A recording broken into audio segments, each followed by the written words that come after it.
आचार्य कुंद कुंद द्वारा लिखित समय सार पर हमारी चर्चा चल रही है। इसमें 26 नंबर की गाथा हमारी है जिस पर हमारी चर्चा हो रही थी। पुराने प्रकरण से अगर हम इसे कनेक्ट करें तो इसमें आचार्य अमृतचंद ने कलश बोला था, यहाँ लिखा था 23 नंबर का, अयि कथम अपि मृत्वा, कि तुम जैसे तैसे एक बार करके किसी भी तरह से निज तत्व का कौतूहली, अर्थात you must know yourself and consider your body as your neighbour. जब आप ऐसा करेंगे तो आप मोह छोड़ देंगे, ऐसा उपदेश वहां दिया था।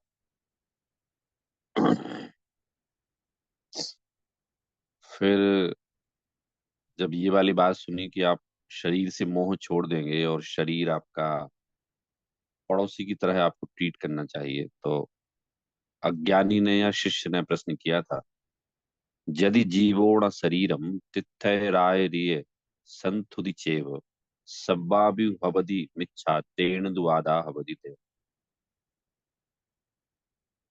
यदि हम देह को जीव नहीं माने, 26 नंबर की गाथा का अर्थ यह है कि यदि हम देह को जीव ना माने तो तीर्थंकरों का जो स्तवन है वह तो असत हो जाएगा। इसलिए अगर हम देह को ही आत्मा मानते हैं तो हम इसमें क्या गलती करते हैं, क्योंकि तीर्थंकरों का स्तवन तो करते ही है ना हम। और तीर्थंकरों का स्तवन हम लोग पढ़ते भी हैं कि किस रूप में और कैसे किया जाता है। तो हम जब ग्रंथों में पढ़ते हैं तो बहुत विशद रूप में, विशाल रूप में तीर्थंकरों के शरीर की स्तुति की जाती है कि हे भगवान, आपका वर्ण स्वर्णमय है, आपका ऐसा समशरण है, आपके जन्म के 10 अतिशय हैं, केवल ज्ञान के अतिशय हैं, आपका शरीर स्फटिक मणि के समान स्वच्छ है, निर्मल है। ऐसे जिनदेव की स्तुति में, जिनागम में सैकड़ों छंद लिखे गए। जो पूजन है जितनी भी, वो सारी की सारी जिनदेव की स्तुति के लिए ही समर्पित है। तो कोई, अब भगवान की आत्मा तो हमें दिखती नहीं, तो हम तो उनका शरीर देखकर उनके शरीर का स्तवन करते हैं, उनके शरीर का ही वर्णन करते हैं। और सैकड़ों जगह उनके शरीर की ही महिमा गाई गई है कि इस तरह से वज्र वसव नाराज संघनन होते हैं, किस तरह से उनका तीर्थंकरों का खून सफेद होता है, किस तरह से उनके जन्म के अतिशय आदि होते हैं। इस तरह से ऐसा प्रश्न किया श्रोता ने, श्रावक ने, अज्ञानी ने, कि आप जो अभी 25 नंबर की गाथा और कलश तक ये बात, यह इस बात को बहुत दृढ़ता से कहते आए हैं कि देह और जीव एक नहीं है। और इतना क्लियरली आपने छंद लिखा कि अई कथम अपमृत्वा, anyhow you must consider your body as your neighbour and you must in indulge yourself in realization of your soul। जब आप इतना जोर देके कह रहे हैं तो मुझे ये क्वेश्चन पैदा हुआ है। तो 26 नंबर की गाथा में इसी बात पर विचार किया गया है। फिर एक यहाँ लिखा भी है कि आचार्य अमृतचंद ने एक एग्जाम्पल के रूप में तीर्थंकरों की स्थिति का एक, स्तुति का एक क्षण लिखा भी है यहाँ। कांतैव स्नपयन्ति ये 10 दिशो धामना निनुंधन्ति ये, धामोधाम महस्विनाम जन्मनो मुष्णान्ति रूपेण ये, दिव्येन ध्वनिना सुखम श्रवणयो, साक्षात क्षरन्तो अमृता, वंध्यास्ते अष्ट सहस्त्र लक्षण धरा तीर्थेश्वरा सूर्या। मतलब इसका मतलब ये है कि लोक मानस रूप से रवि तेज अपने तेज से। हे भगवान, आप तो सूर्य के समान प्रकाशवान हैं, उससे भी अधिक तेजवान हैं। जिस सूरज ने दसों दिशाओं की अंधकार को हर के कांतिमय कर दिया है, आपकी दिव्य ध्वनि कैसी है? तो आपकी दिव्य ध्वनि जो है वो आ, पिपासु जनों को, उनके कानों को अमृत से भर देती है। ऐसे उन सहस 8 लक्षण सहित जिन सूर्य को हमारा वंदन है। ऐसा एक आचार्य अमृतचंद ने एक दिया भी है यहाँ की। साहब ऐसा उसने क्वेश्चन किया है कि एक एग्जाम्पल देकर भी कि मैं कोई झूठ नहीं बोल रहा हूँ, ऐसा जनागम में कई जगह आया है। तो वो तीर्थंकरों के शरीर का स्तवन आया है। ये हमारा प्रश्न 26 नंबर की गाथा में लास्ट टाइम हमने डिस्कस किया था। ये प्रश्न है, आई होप आप लोगों को समझ में तो आ ही गया होगा, बड़ा इजी है। अब उसके उत्तर स्वरूप 27 नंबर की गाथा से उसका उत्तर चालू होता है। 27 है, 28 है, 29 है, 30 है, 31 है। इन गाथाओं से इसका उत्तर चालू होता है। तो इसका उत्तर तभी चालू होगा कि भाई पहले तो आप यूं समझिए कि आचार्य अमृतचंद ने ऐसा कहा है कि अनविज्ञ है, जो प्रश्न पूछने वाला है ना, अनविज्ञ है। क्योंकि प्रश्न पूछ रहा है ना, उसकी क्यूरी तो है, उसने कौन सा डिसीजन सुनाया है। तो 26 नंबर की गाथा में वो अनविज्ञ है, इसीलिए क्वेश्चन पूछ रहा है।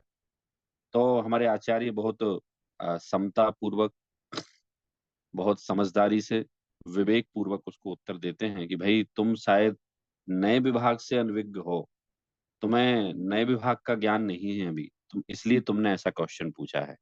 अगर तुम्हें नए विभाग का ज्ञान होता तो तुम्हारे हृदय में ऐसा क्वेश्चन आता ही नहीं।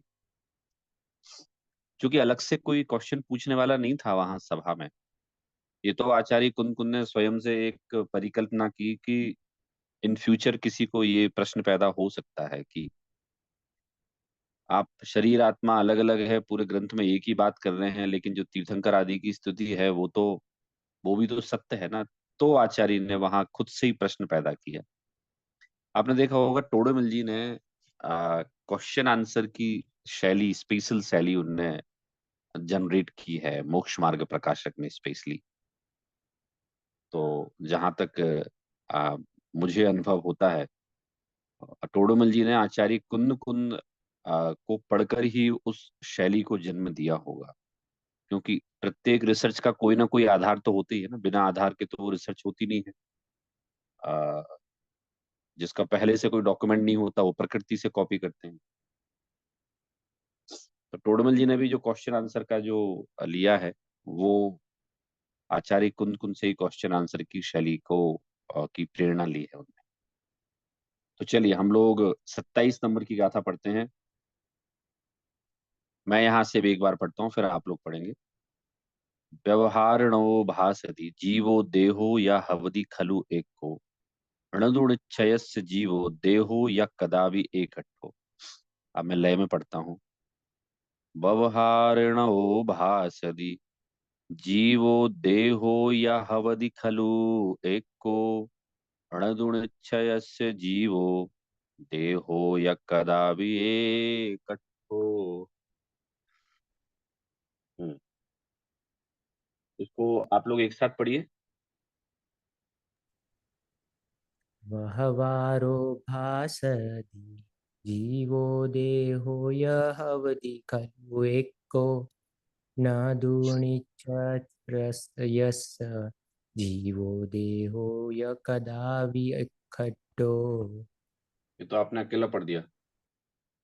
हाँ, Prerit ji, Adarsh ji, Bijal ji, Pritesh ji, if you are comfortable then आप लोग एक साथ पढ़ सकते हैं इसको, फिर मैं एक एक करके पढ़वा लूंगा आप लोगों से।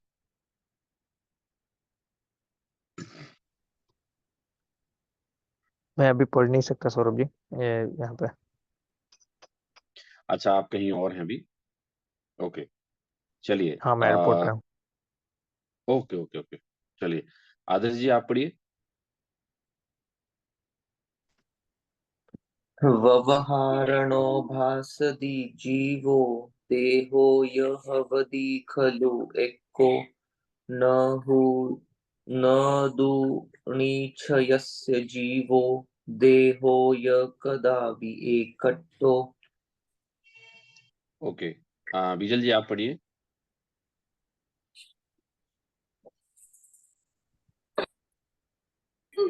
सौरभ जी मैं भी बाहर हूँ। ठीक अच्छा, है आप भी बाहर बिल्कुल। हैं, ओके चलेगा। चलिए हाँ, देखते हैं। भवहारणो भासति जीवो देहो यहवदि खलु एको अणदुड़च्छयस्य जीवो देहो या कदा भी एकट्ठो। उत्तर दिया है आचार्य कुंद कुंद ने इस बात का।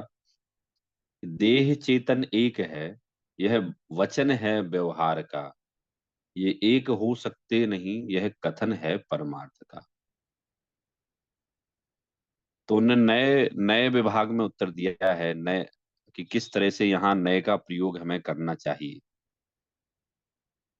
जैसा कि हम लोगों ने अभी तक की गाथाओं में एक चीज देखी है कि आचार्य कुंद कुंद आचार्य अमृत चंद हमें जगह जगह पर एक वार्निंग दे रहे हैं, या यूं समझिए कि वो हमें ये बताना चाहते हैं कि remember this thing always when you are studying Janvani, so you must remember all these things. The common point which he just attracting our attention, the नए विभाग, कि आपको नयों के द्वारा जनवाणी को समझना चाहिए, क्योंकि बिना नयों के आप समझेंगे तो आपको कुछ भी समझ में आने वाला नहीं। तो नए, जैसा कि हमने पढ़ा था, नए कोई वस्तु की व्यवस्था में नहीं है, वस्तु में नए नहीं होते, हम तो उस नयों के द्वारा वस्तु को समझते हैं। तो यहाँ कह रहे हैं कि अगर देह चेतन को कहीं एक कहा है और कहीं एक नहीं कहा है, तो दोनों बातों में नयात्मक प्रयोग है। अभी हम और भी अपने उदाहरण देखेंगे अपने जीवन के। ये तो आचार्य कुनकुन ने एक उदाहरण दिया है कि साहब, देह चेतन एक है, ये कथन सही है, पता है, और देह चेतन एक नहीं है, ये भी कथन सही है। जब हम ऐसी बात करते हैं तो लोगों को समझ में नहीं आता। इसके लिए आप लोगों को अनेकांत और स्यादवाद की जो हमारी शैली है, पद्धति है, उसको जानना चाहिए। जानते भी, हमने कई बार उसको डिस्कस भी किया है अपनी क्लासेस में कि किस तरह से अनेकांत और स्यादवाद कथन करके हमें वस्तु के स्वरूप को समझाता है। तो अनेकांत ये बोलता है कि एक वस्तु में अनंत धर्म विद्यमान है, एक वस्तु में अनंत धर्म विद्यमान है, और उन अनंत धर्मों का एक साथ वर्णन नहीं हो सकता। तो उनका एक एक करके वर्णन करते हैं, और अपेक्षा से, जिसे बोलते हैं सापेक्ष कथन। बिना अपेक्षा के कोई भी कथन नहीं समझा जा सकता है। तो उन नयों में हम लोगों ने उदाहरण लिया था कि एक व्यक्ति है, there is a one person having multifold relations, like he is a father, he is a brother, he is a son. So a single person is having a multifold relations.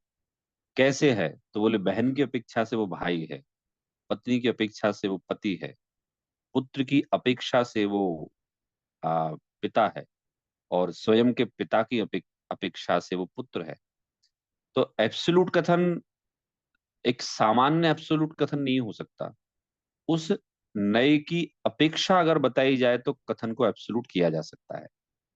इसके लिए हम ही और भी शब्द का प्रयोग करते हैं कि जब व्यवहार नए से कहा जाएगा तो शरीर और देह एक ही हैं, ऐसा कहा जाएगा। ठीक है। लेकिन अगर कॉमन स्टेटमेंट करेंगे तो अपन ऐसा बोलेंगे, शरीर और देह एक भी हैं और अलग अलग भी हैं। तो कैसे हैं? तो बोले जब हम व्यवहार नय का प्रयोग करते हैं तो देह और शरीर एक ही हैं, लेकिन जब निश्चय नय से हम बात करते हैं तो देह और आत्मा और शरीर अलग अलग है। तो इसमें हमें अनेकांत स्यादवाद का प्रयोग ना केवल इस प्रकरण में करना है, अपितु पूरे जिनवाणी के अध्ययन के दौरान हम अनेकांत स्यादवाद का प्रयोग करें, नए विभाग के द्वारा इसको समझें,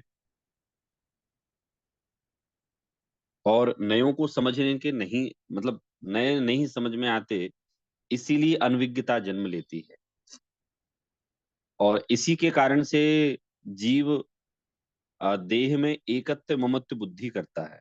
देखिए, इस बात को हम ऐसे समझ सकते हैं कि पिछली गाथा में जैसे हमने देखा कि देह को तुम पड़ोसी मान लो, तो मैंने आपको लास्ट टाइम बताया था कि पड़ोसी मान लो का तात्पर्य ये बिल्कुल भी नहीं है कि आप शरीर को कष्ट दें, आप शरीर को भोजन ही ना दें, आप शरीर के साथ दुर्व्यवहार करें।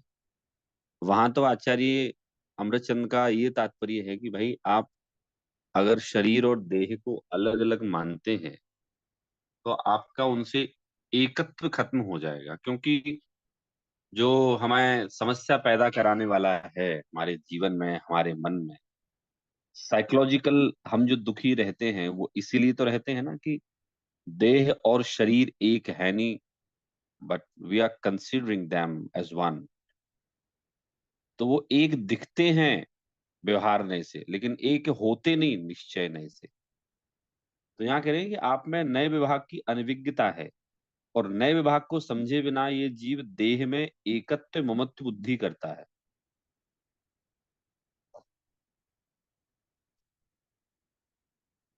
और देह में एकत्व ममत्व बुद्धि करना मिथ्यात्व है।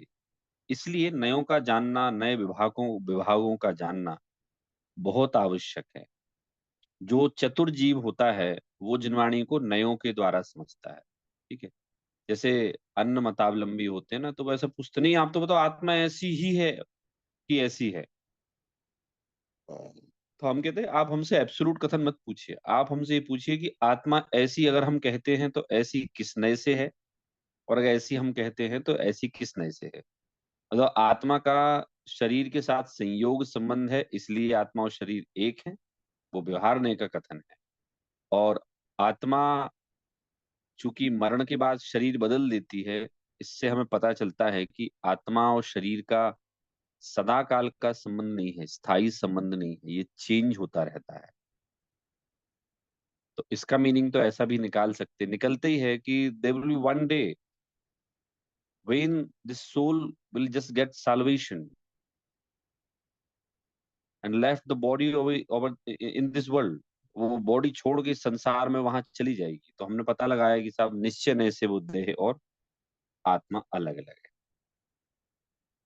अब तीर्थंकरों की स्तुति पे हम आ जाते हैं कि तीर्थंकरों की जो स्तुति है ना, वो स्तुति व्यवहार नय से की गई है ना। देह के गुणों के आधार पर वो स्तुति जो है व्यवहार नय से की गई है, तो वो सत्यार्थ है। यहाँ एक चीज याद रखिए, आपको ऐसा कथन मिलेगा, जो सत्यार्थ सो निश्चय, असत्यार्थ सो व्यवहार।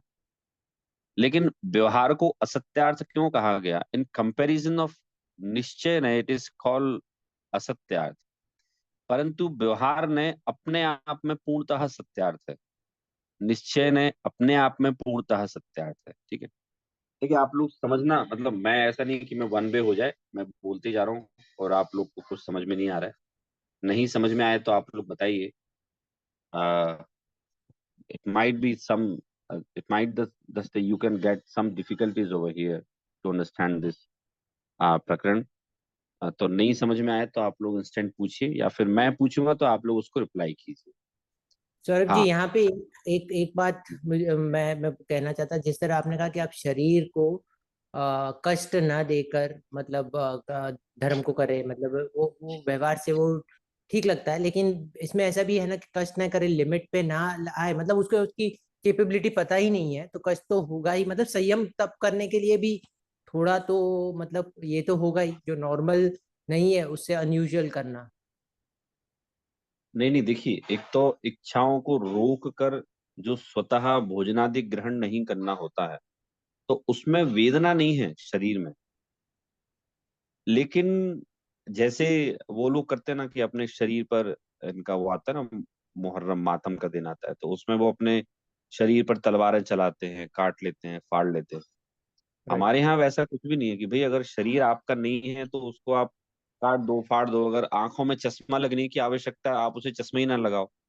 है भाई, अगर कोई बीमारी हुई है और वो सही साठ दवाई से सही हो सकती है, आप दवाई ना लें, डॉक्टर के पास दिखाने ना जाएं।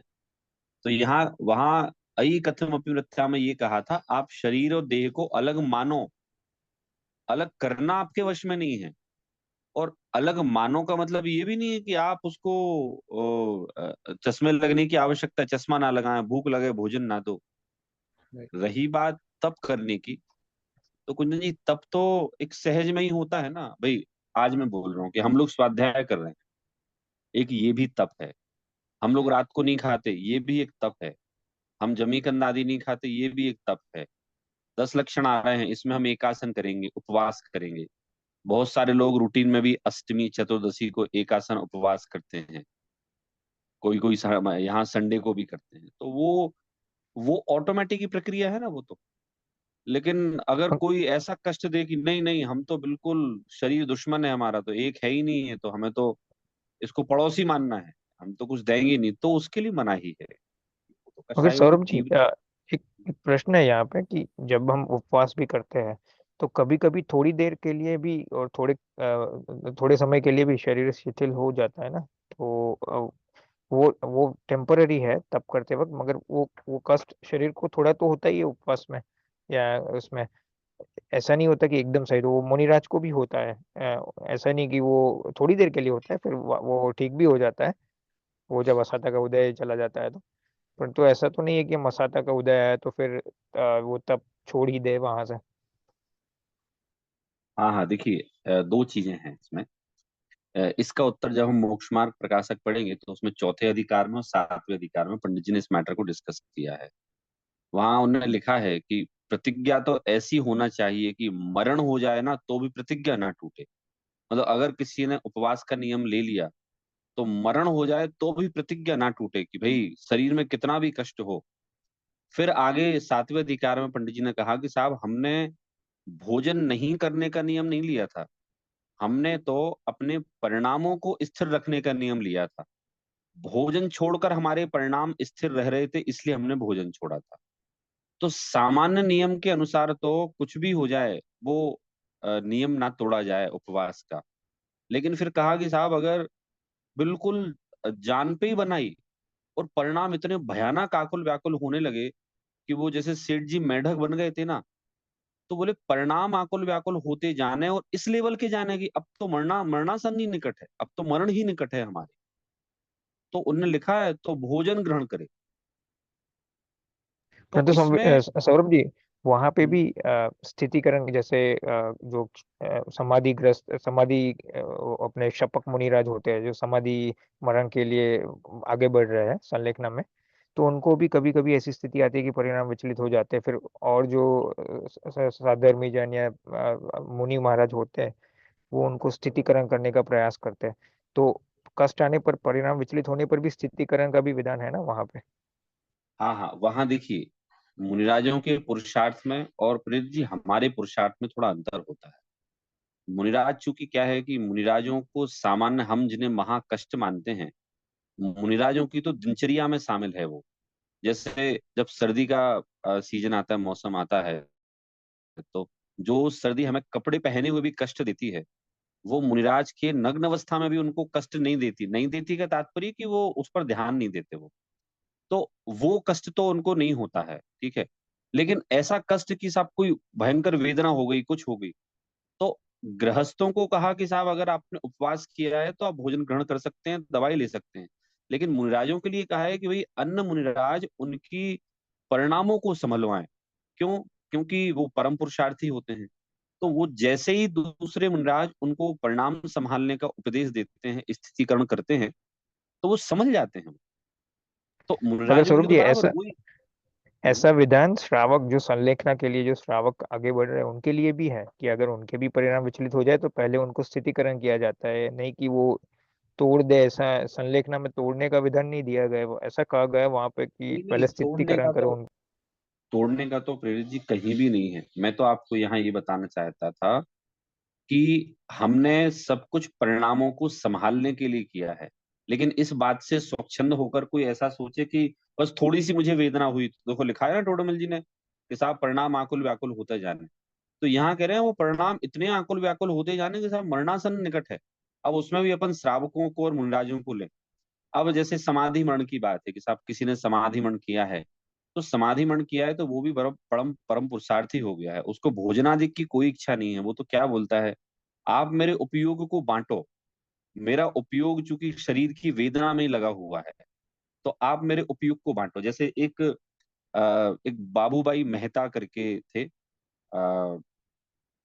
गुजरात के ही, तो अपने पंडित जी थे वो।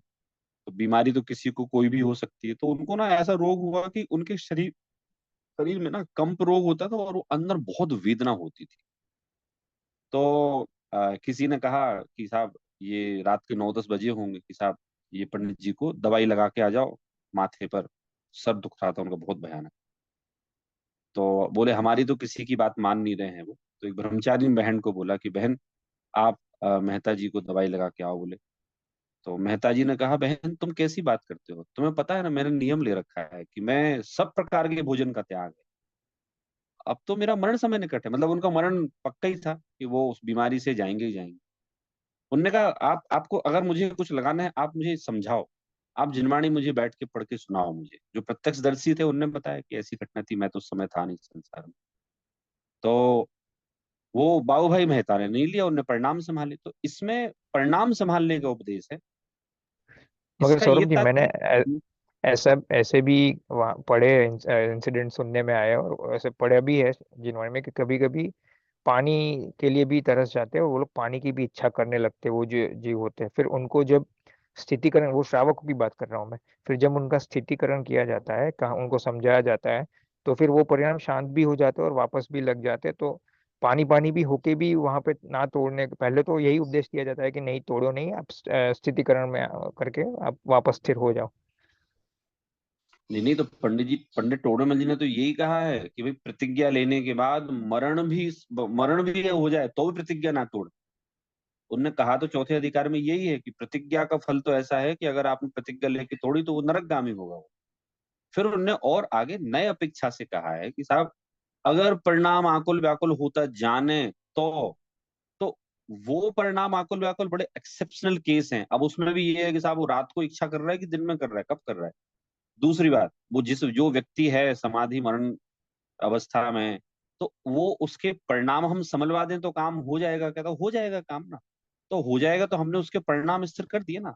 ओवरऑल हाँ। उद्देश्य क्या था कि हम उसे मानसिक भोजन दें या शारीरिक भोजन दें। तो हमने ये नोटिस किया कि अगर हम इनको मानसिक भोजन दे दें, तो मानसिक भोजन मतलब स्वाध्याय आदि जो है, मानसिक भोजन देने में इनका काम हो जाएगा, तो हो गया ना काम, उसको उनका मानसिक भोजन देने का मैंने ऐसा सुना था एक महाराज जी के प्रवचन में, अमोघ कीर्ति महाराज जी के प्रवचन में, कि अगर कभी ऐसी स्थिति बनती है कि आपके कोई व्रत या नियम है और किसी वश आपको ऐसा लग रहा है कि अब इसको नहीं फॉलो होंगे, तो अपने आप तोड़ने की वजह आप गुरु के चरणों में जाइए और वहाँ वो निवेदन करे वो परिस्थिति का, और फिर गुरु जो आज्ञा दे उस प्रकार से वो नियम में बदलाव किए जा सकते हैं। तो उससे स्वच्छंदता का पाप नहीं है। लगेगा। ठीक है, वो भी भाई। हाँ, वो एक भाई वो समझदारी वाली बात ये है कि आप किसी समझदार के पास जाएंगे, तो पहले तो वो आपको समझाएगा कि भाई आपको कष्ट क्या है, आपने पहले इस परिस्थिति को नहीं सोचा था क्या। क्योंकि ऐसा लिखा है टोडरमल जी ने कि साहब, पहले तो नियम लिया जाए तो अपनी शक्ति को देखकर ही लिया जाए, अपनी सामर्थ्य को देखकर लिया जाए। जैसे किसी ने मान लीजिए मकान खरीदा, अब मकान उसने सीधा 10 करोड़ का खरीद लिया, है ना, और लोन की किस्त उसकी आ रही है 8 लाख रुपए महीने, उसकी इनकम है 10 लाख रुपए महीने। तो समझदार बोलेंगे, भैया आपने लोन लिया 10 करोड़ का और 8 लाख की आपकी ईएमआई आई है, तो आपको पहले ख्याल नहीं था इस बात का। उसने कहा, हाँ मैं इस चीज का एनालिसिस नहीं कर पाया। तो ऐसे ही यहाँ कहते हैं कि नियम लिया जाए तो पहले तो अपनी परिस्थिति, शक्ति, सामर्थ्य, ये सब देख कर लिया जाए, फिर लेने के बाद ना तोड़ा जाए। अब आपने जो कहा कि साहब उनके समक्ष जाके उनको बताया जाए, तो बिल्कुल भाई समझदार व्यक्ति को बता सकते हैं कि साहब ऐसा ऐसा साहब मुझे विचार आते हैं और इसमें जिनवाणी में इस चीज का क्या समाधान है, आप मुझे अपनी समझदारी से बताइए। तो बिल्कुल कोई समस्या नहीं है, बराबर है। वो बिल्कुल सही स्टेटमेंट है। सौरभ जी वहाँ पे एक बात होगी कि रत्नाकरण सावकाचार में ऐसा कहा गया है कि आप व्रत नियम तो पालन करने को तो अ, कैसी भी तरह सोचिए ही। इससे मतलब ये नहीं कि आप अवॉइड, मतलब नहीं तो अगर व्रत नियम को आप कभी लेंगे ही नहीं ऐसा हो जाएगा, क्योंकि बोलेंगे अरे मेरे तो शक्ति ही नहीं है, मैं कर नहीं सकूंगा, तो वो एक बहुत बड़ा इम्पोर्टेंट पॉइंट है कि उसमें भी अनाचार अतिचार वो लग सकते हैं, और व्रत नियम तो लेने ही चाहिए, पर अगर ऐसी स्थिति बनी तो ऑप्शन भी बन सकते हैं। पर कोई ऐसा सोचे कि अरे ये तो बहुत डिफिकल्ट होगा, मैं लूंगा ही नहीं, तो वो भी एक बड़ा पाप ही चलते रहेगा। ये देखिए, ये सारी चीजें हम जो संयम की बात करते हैं, बाह्य आचरण की बात हम लोग करते हैं, तो कोई भी व्यक्ति बाह्य आचरण को समता पूर्वक तब पालन कर सकता है जब उसके अंतरंग में कहीं ना कहीं जिनवाणी का अध्ययन हो, सिद्धांत हो। मतलब हमारे जिनागम में एक बात पक्की है कि आ, कोई भी बाह्य आचरण जो हो वो ऐसे ही नहीं लिया जा सकता कि हमने तो ऐसे ही ले लिया। उसे कुछ ना कुछ उसके पीछे लॉजिक दिया गया होगा, समझदारी पैदा कराई गई होगी, तब उसने बाह्य आचरण उसने धारण किया है। और उसने किया है तो उसके उसको नियम मालूम है, उसको उसके अपवाद मालूम है, उसको उसके अतिचार मालूम है, उसका प्रायश्चित मालूम है उसको। तो क्योंकि हमारे यहाँ तो देखिए, सामान्य संयम की भी हम बात करते हैं तो सामान्य संयम ही बड़ा कठिन रहता है। मतलब अपन लोग तो रात को खाना नहीं खाते, इतने में लोग अपन को साधु बोल देते हैं। मतलब जो मेरे अन्न मतावलंबी मिलने वाले लोग हैं, तो अरे सौरभ जी आप तो साधु आदमी हो, आप तो रात को खाना नहीं खाते। मैंने कहा रात को खाना नहीं खाने में कौन सा साधुपना हो गया? ये तो सामान्य सा लक्षण है, सामान्य सा गुण है, इसमें कौन साधुपना होगा? तो इससे पता चलता है कि हमारे जनागम में चरणान योग की भी जो नियमों की बात की गई है, वो लोगों को कठिन लग सकती है। दूसरी बात कि रही प्रेरणा की बात की दूसरों को प्रेरणा देना चाहिए, तो है ना जिनवाणी में प्रेरणा बराबर कि भैया अष्टमी चतुर्दशी को एकासन करना चाहिए, रसों का त्याग करना चाहिए, है 10 लक्षण में है, व्रत करना चाहिए, उपवास करना चाहिए, ये तो है। और तप करना चाहिए, तो तप में केवल उपवास तप नहीं होता ना, अनशन, अवमोदरीय वृत्ति, परिसंख्यान, रस परित्याग, विविध सय्यासन, फिर इसके अलावा अंतरंग तप में स्वाध्याय भी तो एक तप आता है ना, ये तो बहिरंग तप है। तो तप करना चाहिए जब कहा जाए ना, तो स्वाध्याय परमम तप कहा, स्वाध्याय भी तप है, व्रत उपवास करना भी तप है। तो स्वाध्याय करेगा तो ऑटोमेटिक उसको ये भाव आएंगे कि I will spend tomorrow whole day without having anything, and I will just contribute my all time in studying only Jinvani. तो उसका स्वाध्याय नामक एक तप हुआ, और दूसरा अनशन नामक दूसरा तप हुआ। तो ये अंतरंग और बहिरंग तप की भी हम बात करेंगे तो स्वाध्याय को भी तप तो माननी पड़ेगा ना, हमें लिखा है जिनवाणी में स्वाध्याय परमम तपः, और अनशन अवमोदरी भी तप है। तो तप की प्रेरणा तो जिनवाणी में कदम कदम पे दी गई है, और प्रत्येक श्रावक अपनी शक्ति के अनुसार अंतरंग और बहिरंग, स्पेशली हम बहिरंग की बात कर लेते हैं, अंतरंग तो किसी का पता है, बहिरंग तप करते ही करता है, सब लोग करते हैं।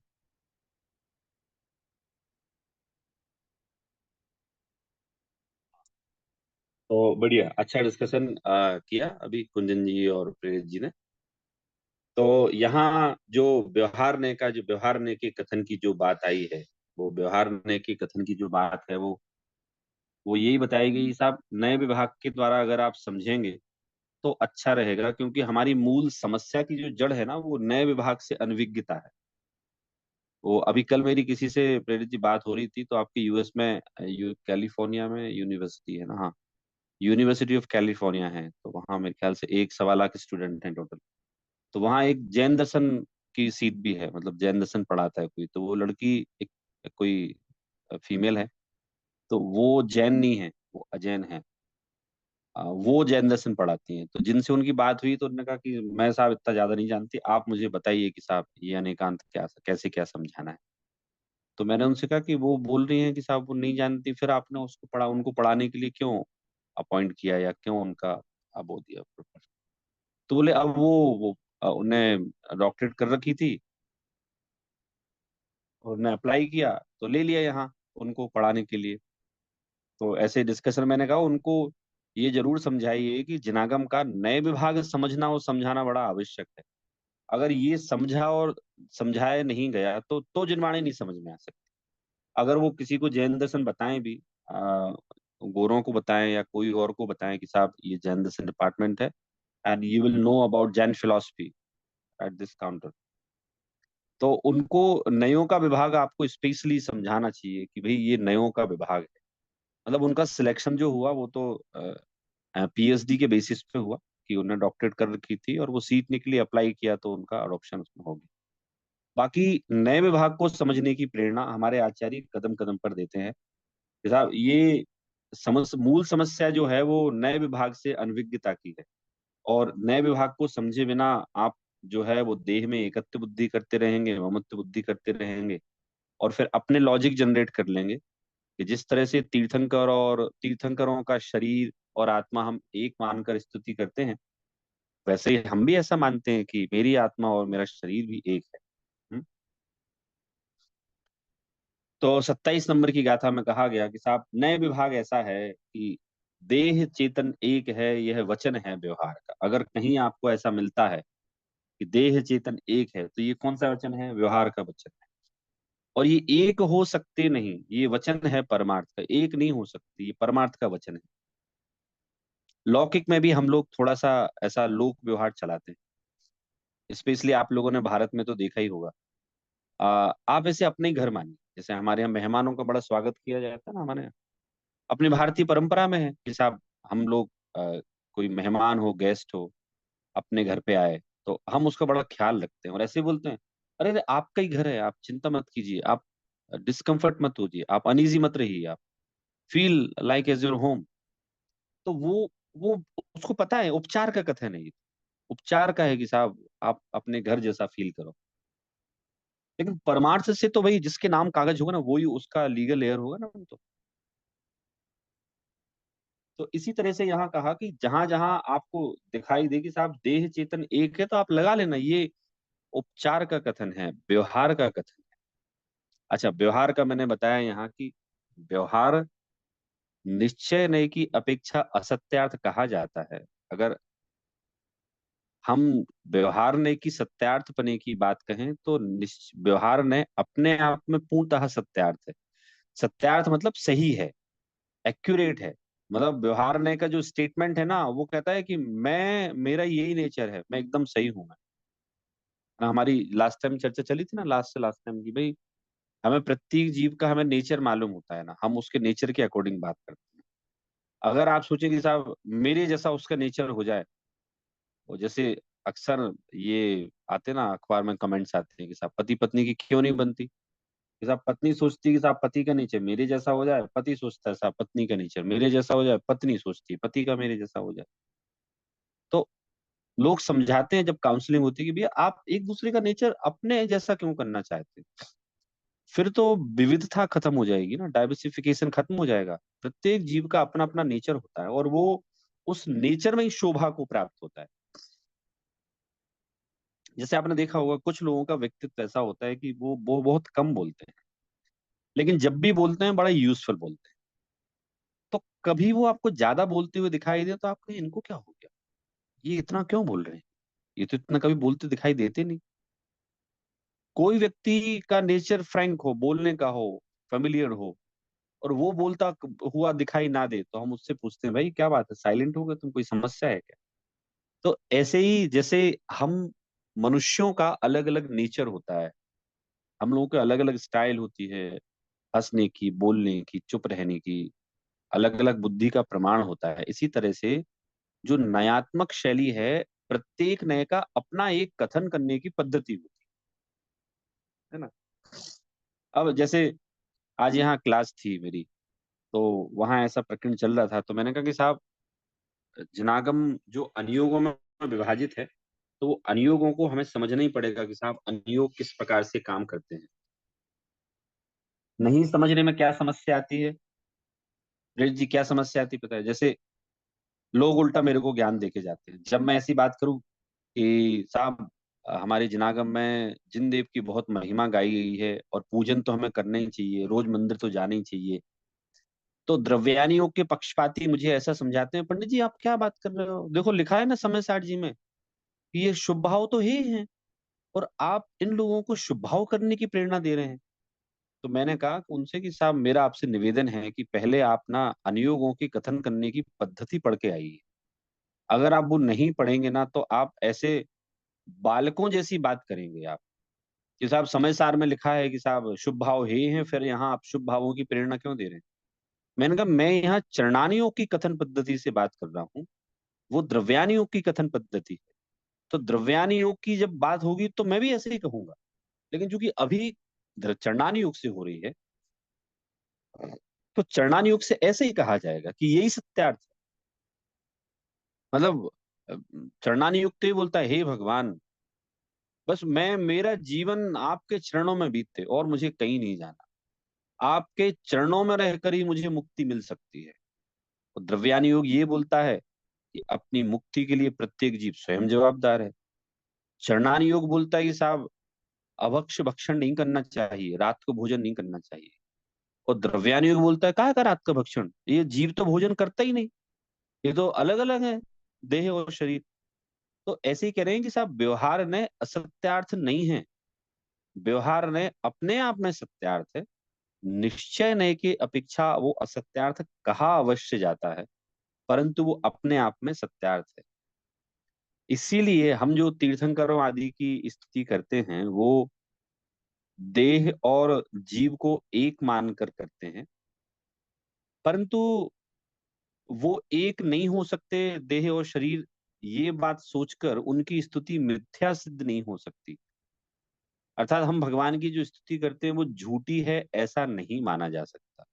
आपको यही मानना पड़ेगा कि व्यवहार ने से भगवान की स्तुति सही है।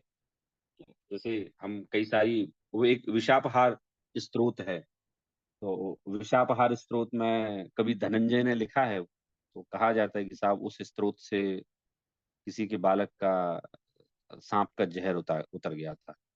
तो विशापहार स्तोत्र है, कल्याण मंदिर स्तोत्र है, एक समंतभद्र आचार्य द्वारा लिखित जिन स्तोत्र है, जिन स्तुति है ना, आप लोग नेट पे ढूंढना, वो जिन स्तुति शतक करके, जिन स्तुति करके है, हमारा तीर्थंकरों का स्तवन है। तो आचार्य समंत भद्र ने क्या स्तोत्र लिखा, वो मतलब हम इमेजिन नहीं कर सकते कि इस तरह की भी कोई रचना कर सकता है। उनने वो तीर्थंकरों की स्तुति की है, 24 तीर्थंकरों की, और उसमें उनने जो छंदों को बनाया है, आश्चर्यकारक छंद बनाए हैं उनने। मतलब साहित्य की अनुपम विधा है वो, that is the unique style of literature.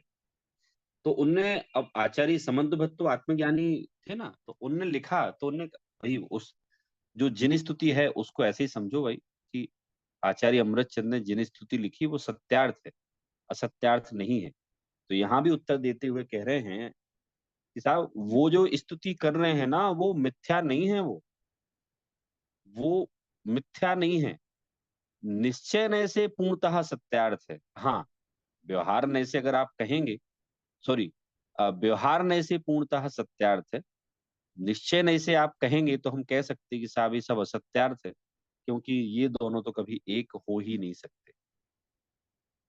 तो अगर आपने नयों को समझे बिना ऐसा मान लिया कि ये स्तुति जो है वो असत्यार्थ है, तो कहते हैं फिर गड़बड़ हो जाएगी। आपको जिनदेव के समक्ष जाने पर जो पुण्य का बंधन होना चाहिए था, आपके परिणामों में निर्मलता होनी चाहिए थी, वो नहीं रहने वाली है। तो परिणामों में निर्मलता रहना बहुत आवश्यक है, इसके लिए नयों का ज्ञान होना आवश्यक है। नहीं तो आप वहां खड़े होंगे भगवान के सामने और सोचेंगे ऐसा कि देखो, जब देह मेरी नहीं, मैं देह का नहीं, तीर्थंकर की देह नहीं, उनकी आत्मा अलग है, तो मैं क्यों स्तुति करूं? ये तो सब असत्यार्थ है, ये तो सब व्यवहार है। इसीलिए आचार्य ने फिर यहाँ 27 नंबर की गाथा में उत्तर दिया, व्यवहारणो भासति जीवो देहो या हवदि खलु एक को। कि व्यवहार ने से तो ऐसा ही भास होता है, ऐसा ही कहा जाता है कि जीव और शरीर एक है। अर्थात जब हम तीर्थंकरों की स्तुति करेंगे, तो वो, तो वह स्तुति पूर्णतः सत्यार्थ ही कहलाएगी। इसलिए व्यवहार ने से जीव और देह एक होते हैं, और ऐसा मानकर ही हम तीर्थंकरों की स्तुति करते हैं। अब इसका दूसरा पहलू, जीव और देह एक हैं, ये व्यवहार नय का कथन है, लेकिन निश्चय से वैसा नहीं माना है ना। ध्यान देने योग्य बात क्या है, जीव और शरीर एक हैं, यह व्यवहार नय का कथन है, निश्चय नय से वैसा नहीं मानना। क्योंकि अगर आपने व्यवहार से तीर्थंकर की स्तुति सत्यार्थ नहीं मानी, तो मिथ्यात्व है, और निश्चय से उसको सत्यार्थ मान ली तो भी मिथ्यात्व है।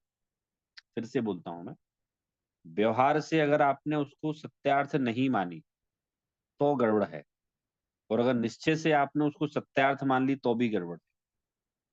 तो एक बैलेंस काइंड ऑफ थिंग कैसे बनेगी हमारे सामने, कि जो शरीर और देह की स्तुति की गई है वो स्तुति की गई है व्यवहारने से, और वो 100% वैसा ही है, सही है। फिर निश्चय से जो स्तुति की गई है शरीर और देह को अलग अलग मानने की स्तुति, मतलब बात की गई है नए अपेक्षा से, वो एकदम वैसा ही है, अन्य नहीं, ऐसा जैन दर्शन में कहा है। फिर आचार्य अमृतचंद ने आत्मख्याति जो टीका लिखी है उसमें भी इसका भावार्थ लिखा है, गाथा का भाव लिखा है, और उन्होंने उदाहरण दिया है, सोने और चांदी का उदाहरण दिया है। सोने चांदी के उदाहरण बहुत आते हैं जनागम में हमारे, तो वो इसलिए आते हैं क्योंकि वस्तु विनिमय का जो साधन था ना, पहले सोना चांदी तो था, मतलब आज भी ऐसे देखें तो जो रियल असेट है वो तो गोल्ड ही कही जाती है वो तो, लेकिन वो समय ऐसा था कि उस समय एक ही असेट चलती थी, बस गोल्ड, सोना और उसके बाद चांदी। तो वो ही उदाहरण यहाँ दिया है आचार्य अमृतचंद ने, कि साहब जैसे संसार में हम देखते हैं कि सोने और चांदी को गला गला देते हैं, वो गलाकर एक पिंड करने का व्यवहार होता है, और एक ही जगह वो सोना चांदी रहता है। ठीक है, जैसे शरीर और आत्मा एक साथ रहता है, वैसा सोना चांदी एक साथ रहता है। और किसी ने उस कंगन बनवाया, तो वो कंगन समझ लो सोने का ही कहा जाएगा, भले उसमें चांदी मिली है तो भी। परंतु अगर हम गहराई से जाके देखें तो सोने का पीलापन सोने में है, चांदी का की सफेदी चांदी में है। इसी तरह से शरीर का पुद्गलत्व शरीर में है, और जीव का जीवत्व जीव में है, अर्थात दोनों एक जगह एक साथ रहने के पश्चात भी एक नहीं हुए कभी। अब ये तो हमें नयों की दृष्टि से समझना होगा कि कब उनमें एकत्व समझना है, कब अनेकत्व समझना है। तो सोने चांदी में जब हम दोनों के पिंड रूप मिलाकर देखेंगे तो कहा जाएगा ये दोनों एक हैं, अभिन्न हैं, भिन्न भिन्न नहीं है। लेकिन जब हम दोनों के स्वभाव की अपेक्षा देखेंगे, अर्थात निश्चय नहीं की अपेक्षा देखेंगे, तो ऐसा कहा जाएगा कि सोने का पीलापना सोने में है, वो भिन्न है, और चांदी का सफेदपना वो चांदी में है, अर्थात उनमें अनेकत्व है, एकत्व नहीं हो सकता। तो इस तरह से आचार्य अमृतचंद ने इस सोने चांदी के एग्जाम्पल से बताया है कि व्यवहार में इसे जो कहा जाता है कि सोना चांदी मिलके एक हो गया, शरीर आत्मा मिलके एक हो गई, तो वो सही है। तो यहाँ जो तीर्थंकरों की स्तुति की गई है वो भी सही है, वो गलत नहीं है। तो इस तरह से जो निश्चय और व्यवहार नयों को नहीं समझता, मतलब ये वाली चीजें घटनाएं कई बार मेरे पास आती हैं ऐसी, कि जब हम द्रव्यानुयोग की चर्चा करते हैं तो कई लोग बोलते हैं पंडित जी पहले सही आदमी तो बन जाए अपन, पहले सही श्रावक तो बन जाए, फिर आत्मा की अनुभूति करेंगे। तो मैं उनको भी बोलता हूँ कि अभी द्रव्यानुयोग की बात हो रही है, तो ये द्रव्यानुयोग की बात एकदम सही है, ये सही बोलता है कि आप लाखों वर्षों तक भी भगवान की स्तुति करते रहें तो भी आपको आत्मा की अनुभूति नहीं होगी जब तक आप भेद विज्ञान नहीं करें।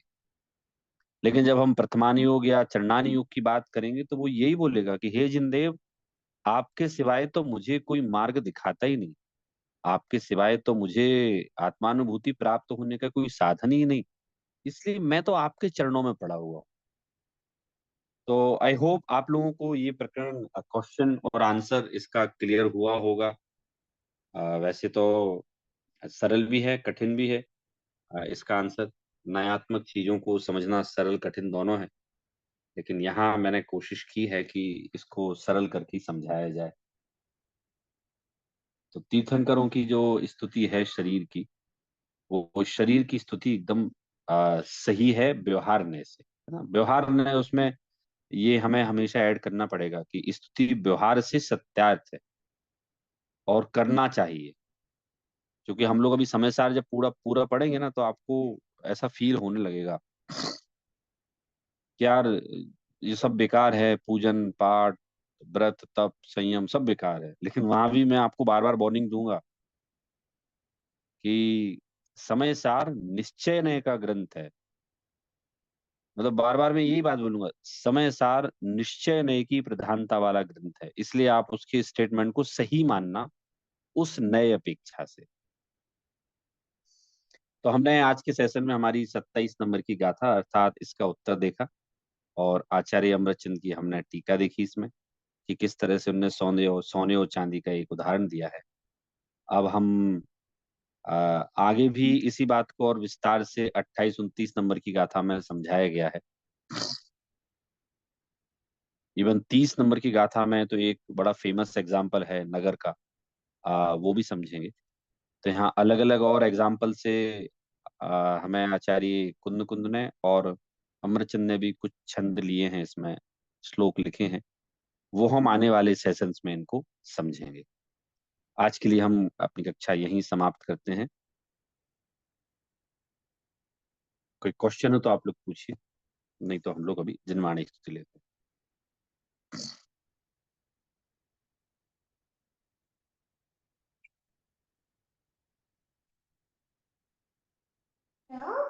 जिनवाणी स्तुति लेते हैं।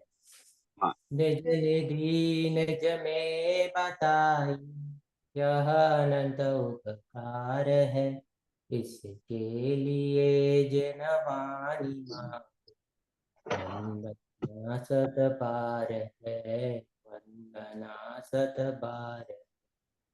जय जिनेंद्र सभी को। Thank you Saurabh ji. जय जिनेंद्र।